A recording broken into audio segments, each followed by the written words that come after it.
Ola, vou ler dous pequenos textos. Un pertence, digamos, á miña colleita, ao libro Inscricións, que publiquei en Galaxia hai xusto un ano.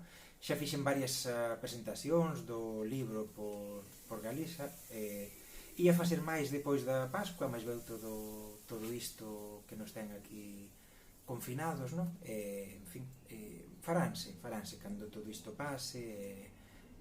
Nada, moita forza para todas e para todos, moita paciencia e coidémonos. Este poema de inscricións titúlase Wanderlust. Di así: hai que rosar as ervas para que haxa labirinto. Hai que erguer os enigmas para toutiñar as respostas que non hai. Un pouco para non morrer, un pouco para non ser holograma, para tecer un futuro que conmemorar. O outro texto é un pedaciño desta biografía de Montaigne que escreveu o incrível, o único, maravilloso Stefan Zweig.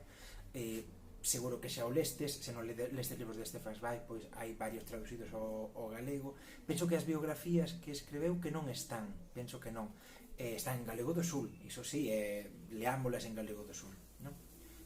Ou en galego tropical, se quixerdes máis, pode ser máis fácil conseguir aí o sul do Miño, non?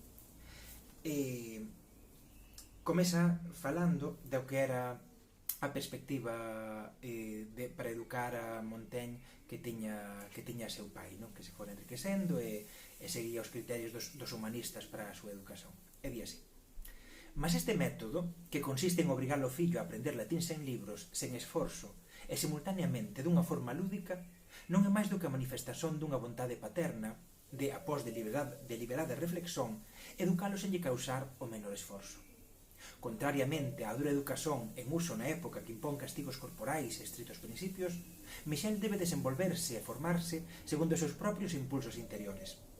Os conselleiros humanistas indicaran a aquel pai atento que me debían facer saborear a ciencia de libre vontade e de acordo co meu propio desexo, e debían educarme con toda a dosura e liberdade, sen rigor e constranximento.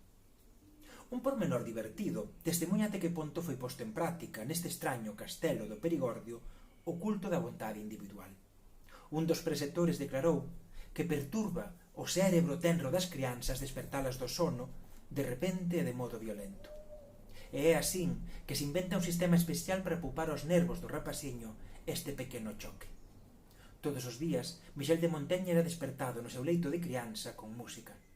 Tocadores de flauta, virtuosos do violino, esperan á volta da cama de Michel que lle sexa dado o sinal de o conducir por unha doce melodía do sono para a vixilia.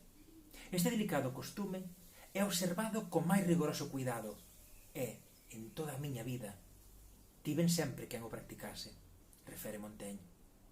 Neñún fillo do reis Borbón, neñún descendente do imperador Habsburgo foi xamais educado con tal deferencia como este neto dun comerciante de peixe de Gascoña e de un corretor xudeu. Coidémonos.